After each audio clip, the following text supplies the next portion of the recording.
Assalamualaikum warahmatullahi wabarakatuh. Perkenalkan, nama saya Nasar Nasution, Prodi Komunikasi Penyiaran Islam.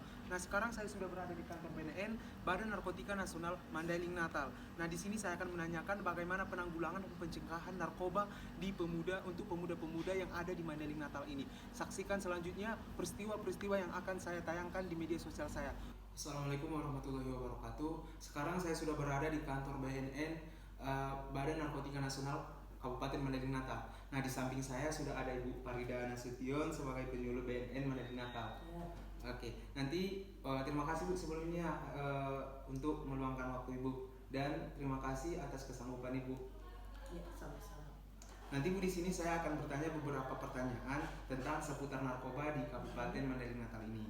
Nah, di sini yang pertama Bu, saya ingin bertanya nih, bagaimana BNN berkolaborasi dengan instansi lainnya untuk meningkatkan efektivitas pencegahan dan penanggulangan penyalahgunaan narkoba?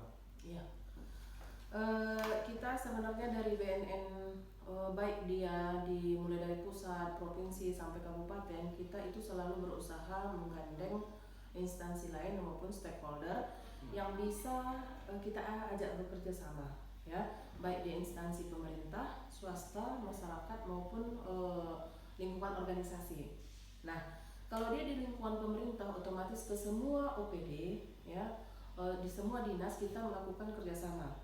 Kerjasamanya ini bisa dalam bentuk meningkatkan kewaspadaan setiap masing-masing dinas dalam upaya pencegahan dan penyalahgunaan narkotika di lingkungan kantornya.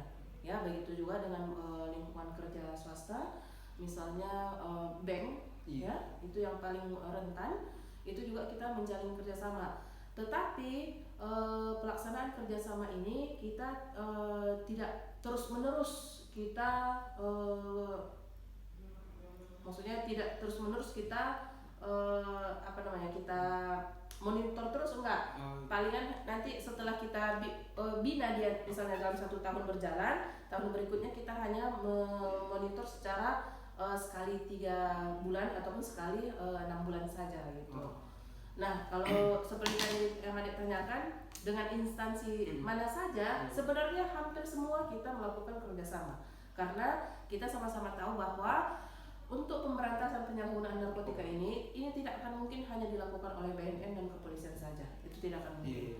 Bahkan dengan lembaga organisasi masyarakat saja, siapa saja yang mau membuat MOU dengan kita akan sangat terbuka sekali. Nah, di MOU itu nanti akan dijelaskan bagaimana bentuk kerjasama kita itu. Ada nggak pernah contoh gitu dengan instansi pendidikan, misalkan seperti SMA gitu Bu? Ada nggak kerjasama sama itu? Iya, ya, sejauh ini sekolah yang sudah membuat MOU dengan kita itu ada SMA Negeri 20 Penyambungan, MAN 1 Penyambungan, dan itu yang 2 sekolah ini yang memang rutin membuat kegiatan di per semesternya.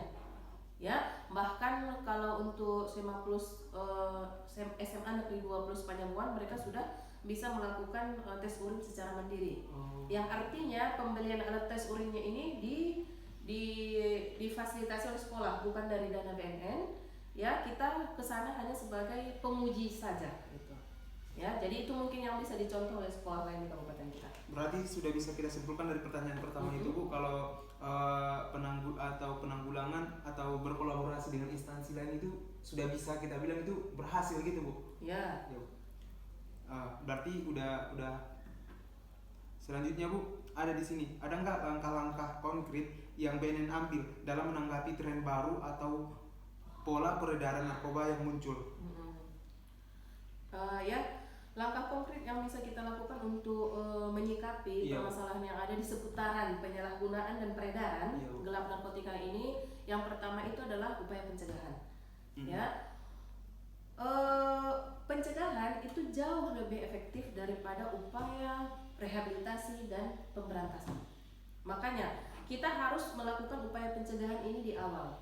Ya, itu maksudnya, yang saya maksudkan itu yang mesti kita gaungkan. Itu yang mesti kegiatannya itu lebih banyak kita lakukan. Bagaimana caranya? Yaitu dengan mengedukasi masyarakat kita. Kalau masyarakat kita paham, jangan hanya sekedar tahu, ya, saya ulangi, Kalau masyarakat kita ini kan sebenarnya banyak yang sudah tahu bahwa narkotika itu berbahaya, Iya, Bu. tapi hanya sekedar tahu ya Iya, kan. Bu. Tetapi begitu ada seseorang kawannya mengajak atau malah mengancam, dia malah ikut saja mencoba. Nah, makanya tadi saya katakan kita berusaha agar masyarakat ini paham. Artinya kalau dia paham, dia sudah mampu mengatur sikapnya untuk menolak, Iya, gitu. iya. Ya, nah sehingga di saat masyarakat kita paham tentang bahaya narkoba tersebut, mereka memiliki sikap menolak atau mereka punya daya tahan, daya tangkal untuk menolak narkotika tersebut. Ya, nah kemudian ini upaya pencegahannya. Ya, upaya pencegahan ini bertujuan untuk memutus mata rantai permintaan narkotika dari masyarakat. Ya, upaya pencegahan ini bertujuan untuk memutus mata rantai permintaan narkotika dari masyarakat. Ini nanti akan sangat besar efeknya terhadap menurunnya angka peredaran dan menurunnya angka pecandu narkotika dari masyarakat. Ya, itu upaya pencegahan. Dengan apa saja bisa kita lakukan upaya pencegahan ini? Mengajak di setiap masyarakat agar di lingkungan keluarga mereka melakukan edukasi dini tentang narkotika di tingkat keluarga. Jadi jangan dianggap tabu untuk melakukan pembahasan ataupun diskusi antara seorang ayah dan anak, ya itu harus dibuka diskusi itu, sehingga apabila di lingkungan rumah dia sudah membahas narkotika ini dengan orang tuanya, saat ada temannya memberikan modus, wah pakai narkotika itu enak banget loh, bisa bikin kamu ganteng gitu, dia sudah punya bekal, sudah kenapa? Karena dia sudah didiskusikannya dengan orang tua di keluarga. Ya, itu sangat penting, jadi jangan dianggap tabu. Kemudian yang kedua, apalagi upaya pencegahan ini, kita membentuk remaja teman sebaya anti narkotika. Ya, remaja teman sebaya anti narkotika ini memang tidak bisa secara banyak ataupun secara global kita buat jumlahnya itu tidak banyak yang bisa difasilitasi oleh BNN. Hanya perwakilan dari beberapa sekolah saja. Ya, kemudian selain itu kita juga membuat upaya pencegahan itu melalui dengan pembentukan ketahanan keluarga anti narkotika. Ya, ketahanan keluarga anti narkotika. Kemudian kita melakukan penyuluhan yang diinisiasi oleh masyarakat, ya, yang diundang oleh masyarakat. Kita akan melayani kegiatan itu. Kemudian kegiatan apa lagi, kita aktif di media sosial. Ya silahkan follow ya, ada akun-akun media sosial kita. Ada di Instagram, ya, ada di YouTube, ada di Facebook, semuanya platform media sosial kita ada. Jadi tidak ada lagi alasan bagi masyarakat kita sebenarnya untuk tidak tahu. Ya, jadi sekarang moto kita itu kan untuk menghindari narkotika itu adalah cari tahu tentang narkotika agar kamu tidak mencoba. Gitu. Itu upaya pencegahan itu masih banyak lagi, mau dijelaskan nggak semua ya? Pertanyaan yang selanjutnya coba. Banyak ini masalahnya. Kemarin bukan saya nampak nih, saya lihat ada Putri Pariwisata, ya.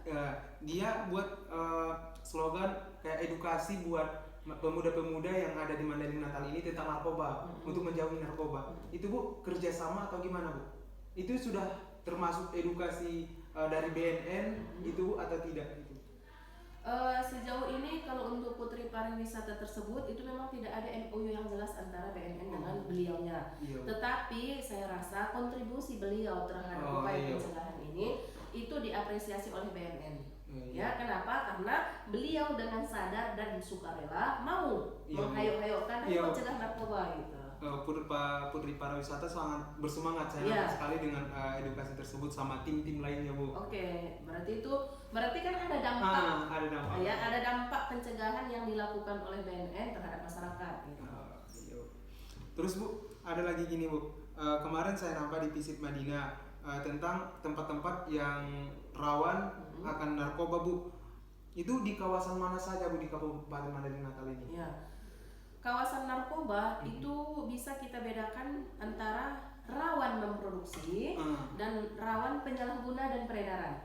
Kalau untuk daerah rawan karena produksi narkotika jenis ganja yang kita sama-sama tahu itu ada di Penyambang Timur, ada di Kecamatan Tambangan dan ada di Kecamatan Kota Nopan. Tetapi juaranya tetap di Kecamatan Penyambang Timur. Ya. Kemudian kalau dia kawasan rawan narkotika karena jumlah penyalahguna dan peredarannya yang sangat banyak di lingkungan itu berada di Kecamatan Siabu, Malintang, dan Kecamatan Teganuan. Itu dia.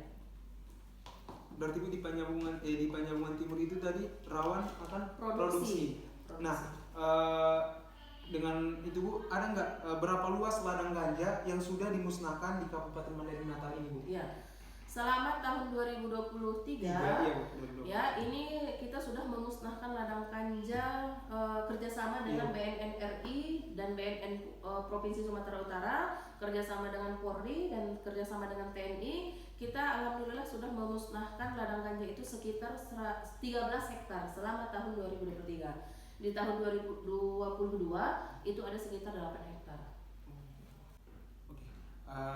Seperti yang kita ketahui Bu, di banyak sekali pemuda-pemuda di Indonesia khususnya Mandailing Natal ini yang terpengaruh narkoba dari media sosial Bu. Dari media sosial sehingga tercandu dan ingin memulai dan ingin mencoba narkoba tersebut akibat dari media sosial Bu. Ada nggak Bu, bagaimana BNN menghadapi tantangan tersebut terkait peredaran narkoba di dunia maya dan teknologi informasi?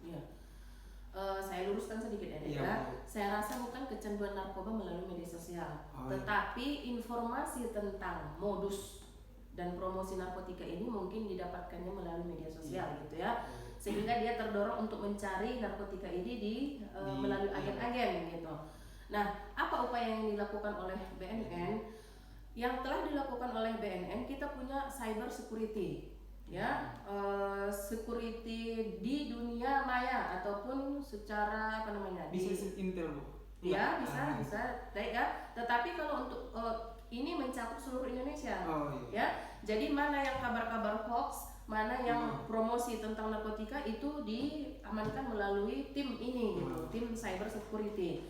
Kemudian apalagi usaha yang dilakukan oleh BNN, kita berupaya mengimbangi informasi yang salah ini dengan tetap memberikan edukasi yang akurat tentang bahaya narkotika melalui media sosial kita. Makanya tadi saya katakan silahkan follow akun media sosial kita, itu aktif. Maksudnya ada postingan setiap hari, ya. Itu dia. Kemudian apalagi yang yang sudah dilakukan BNN seperti tadi yang saya katakan ya. Kita mengajak para orang tua itu mengawasi anak-anak. Nggak mungkin BNN menyelamatkan anak-anak bapak ibu di luar sana gitu. Kalau orang tua nggak mau bekerja sama, hanya sekedar melihat ataupun ngecek handphonenya, ya mana mungkin kita menyelamatkan anak beliau ya kan? Sementara mereka saja tidak mau peduli gitu. Jadi itu yang kita rangkum di dalam ketahanan keluarga anti narkoba tersebut. Gitu. Terima kasih Bu atas pertanyaan-pertanyaan saya yang sudah dijawab oleh Bu, dan terima kasih juga untuk meluangkan waktunya Bu. Terus di penghujung acara sebelum kita penutupan, ada nggak Bu motivasi buat pemuda-pemuda yang ada di luar sana untuk menjauhi narkoba Bu? Untuk pemuda di luar sana, kamu punya potensi yang luar biasa untuk menjadi sukses di negara tercinta ini. Mari beraksi, perangi narkotika, dan selamatkan negeri kita. Oke, luar biasa sekali guys motivasi dari Ibu Faridah Nasution. Semoga harapan kami kepada pemuda-pemuda Mandailing Natal ini menjauhi narkoba, karena narkoba ini sangat sudah terdeteksi bahwa narkoba akan menjatuhkanmu kepada jurang keburukan ataupun jurang kehancuran. Oke, terima kasih. Assalamualaikum warahmatullahi wabarakatuh.